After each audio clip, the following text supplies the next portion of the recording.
Are you happy right now? Are you really, truly happy? Can you ask yourself, like, am I happy in this moment? Am I feeling good? Am I feeling the way I should? Is this like the best version of myself I can be? Because, like, there's a lot of questions you're going to ask yourself about your own happiness, and analyzing that obviously probably is the most important thing in the world that you could do, is making sure that you're happy in some way, shape, or form.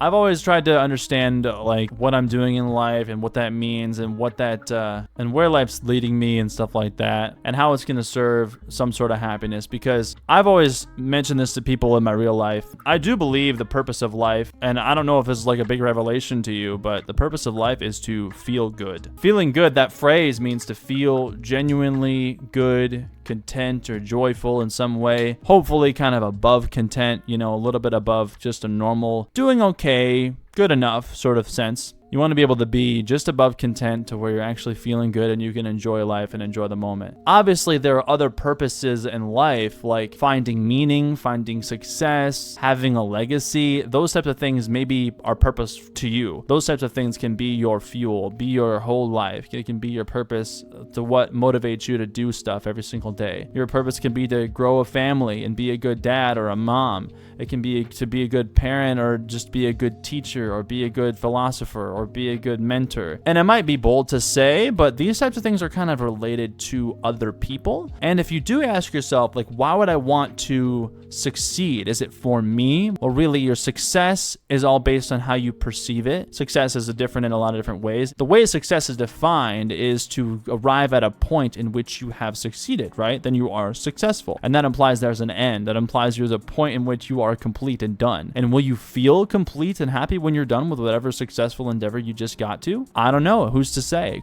It could be true. It could be awesome that you're going to be happy for the rest of your life, but more than likely you're going to ebb and flow just like everyone else between happiness and strife and hardship, just like everyone else does. And I ask you this, and I might make another video about it altogether, is what really are you doing this for? Like, well, my purpose in life is to leave behind an awesome legacy for my kids and for everyone to know me and who I am, and I want my life to mean something. If your motive is that, like, why is that your motive? If you ask yourself, well, I want a legacy because I want to have a lasting impact. I want to have a lasting impact because I feel like that's more significant than just a fleeting existence. I want to have more than just a fleeting existence because that makes me scared. That makes me worried. And what I want is to feel not that. I want to feel good. So because I want to feel good, I want to do this. Because I want to feel this, I want to do this. It all comes back down to feeling good. It all comes back to the motivation being that you want to feel good, so you want to do this thing. That's why you do any particular thing. That's why you go to a job, is to achieve the feeling of having money so that you can be secure and to feel good in your security. It's to buy things, buy food, buy anything. Having money make sure that you can buy the stuff you want and the stuff that you need so that you feel good. Are you following me here? Because a lot of the reason of anything is to feel good. So I hope I got that purpose kind of clear, that life is mainly about feeling good and genuinely good. Because if life was just about feeling good full stop, it would be kind of like, well, let's just get high and stay high the entire 80 years. And I'm probably going to die in a few months if I try to stay high the whole time. I'm going to feel good the whole time, so we're all set. I think feeling genuinely good, sticking that word in there, really has an impact, because genuine feelings of goodness come from feeling fulfilled. They come from feeling satisfied. They come from feeling content. They come from feeling like you've accomplished something, or they come from feeling just general joy and appreciation of the world around you. Genuine feelings of goodness is what we're after. That is our purpose. That is your purpose. That is my purpose. Once we get past the survival, the hierarchy of needs, of course, survival, making sure you're well fed and you can be secure and not die. Above that is a few tiers until you get to your eventual spiritual happiness, where, yes, spiritual is a big, heavy word, but mainly it's just about you you feeling good in that moment. So I ask you, what does that mean to you? What does the happiness mean to you? Because that's your motive. That is your motive for everything, is to feel good in general. So what I want to talk about in this video after that 5-minute introduction is to ask you, do you know how to achieve and satisfy your short-term happiness versus your long-term happiness? Short-term happiness meaning something that's going to satisfy you in the moment, something that's going to get complete in the moment, and something that's going to be very kind of compacted and complete within a short amount of time. And short is a vague term. Long-term is a vague term as well. But I feel like short-term is kind of fueled by motivation, getting something done in the moment, or just eating a fast food, something like that. Because short-term happiness is often satisfied by random impulses that we're going to get throughout the day. Like, I need to eat chocolate. That's going to satisfy my happiness right now. Well, it's going to satisfy your happiness, but it's going to satisfy your short-term happiness. Because if your long-term happiness is satisfied by staying lean, staying healthy, staying in a condition where you can continue to feel good for a long amount of time, if that is your goal, then you might avoid that chocolate. You might avoid like sweets and fatty foods. You might avoid all these random things that aren't too healthy for you because you want to serve your long-term happiness at least in some way. That's why you don't go out there and have fast food for breakfast, lunch, and dinner every single day, because you know that short-term happiness, it's randomly satisfying your random cravings, and it's just going to get you in a more unhealthy situation long-term. Obviously, we cannot always serve our short-term happiness, and that's just one example. You can think about this in all sorts of different types of ways, like working out. Working out almost never serves your short-term happiness. Well, for some people, there's like a dopamine spike when you're working out. I don't get that. I don't have that. I don't know if I'm doing something wrong, but I've never really had that. In general, working out isn't that happy when you're there. Of course, you can find a way to enjoy it, but working out is mainly for long-term happiness. You understand there's a long-term goal in mind. You want to work over the course of a few years to achieve something. You want to work over the course of a few months to keep yourself balanced and keep yourself disciplined so that you can keep going and have good results long-term. And that's also what work is as well. Work is something that you go to work and you're not too excited and not too thrilled to be there, but long-term happiness is important because obviously you want that paycheck, you want to succeed in that endeavor, you want to stay at that job, and because you know it's going to satisfy long-term goals like having a house, having a car, whatever you think that is absolutely important to you in some future. A lot of people's motives are different. A lot of people don't even want to own a house. They don't want to travel on the land. They want to travel from a van. They want to rent their whole lives. They don't actually want to buy a house. So people's motives are different, but people still have that same short-term happiness versus long-term happiness debate where, like, do I want to serve my short-term happiness by spending all my money at the store and buying a bunch of random stuff and material items, or do I want to save that money and serve some long-term happiness by investing it or just saving it for a more important thing, or whatever the case may be? You do have that debate all the time, and it's important to understand, label, and examine that about yourself. You can understand, am I serving my short-term happiness or am I serving my long-term happiness? I've mentioned this a few times across different videos. Short-term happiness versus long-term happiness is a huge concept that I feel like isn't talked about enough.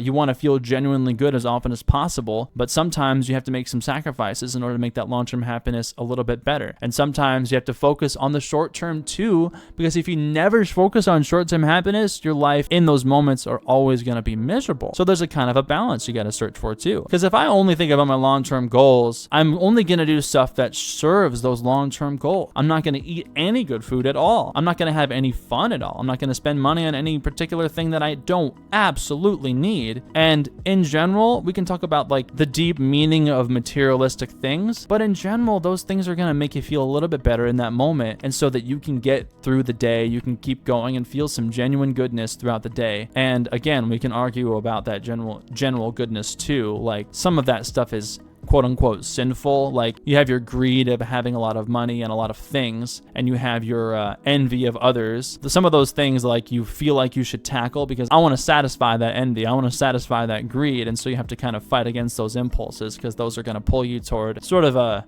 bad lifestyle.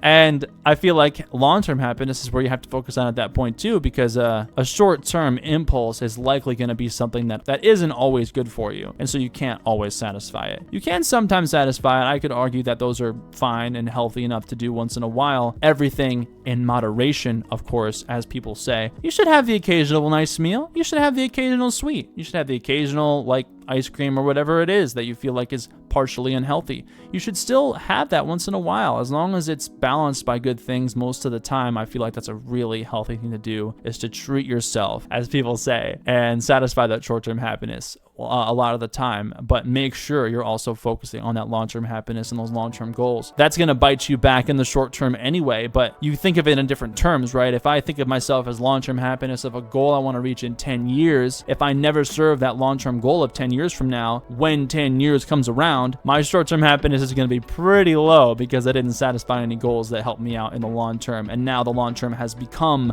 the present. It has become my short term. And so worrying about what you're doing in the moment as it pertains to these things is very important. I kind of mentioned that too as well, is that it's always about the moment. It's about each individual moment. Your life is not a continuous movie. It's not moving continuously throughout the day. Each individual moment is your life. It's not the whole picture. It's just one snippet. Like right now, in this moment, I don't even know who's watching this, but right now is the only thing that matters. Like if you satisfy your impulses right now, yeah, you're gonna have some short-term happiness. If you satisfy some good things that work toward long-term happiness, you might feel some satisfaction, but you're gonna know and trust that that long-term goal is gonna be met at some point if you keep disciplined. And it really is interesting, and I'll talk about that more, and it's a recurring theme. If you look up spiritual teachings, which that is a whole mess of other things, if you look up those types of things, you're gonna understand that the only thing that actually exists is right now in this particular moment. One thing I like to say for fun is the beginning of this sentence doesn't exist. No matter how many times you replay that snippet of this video,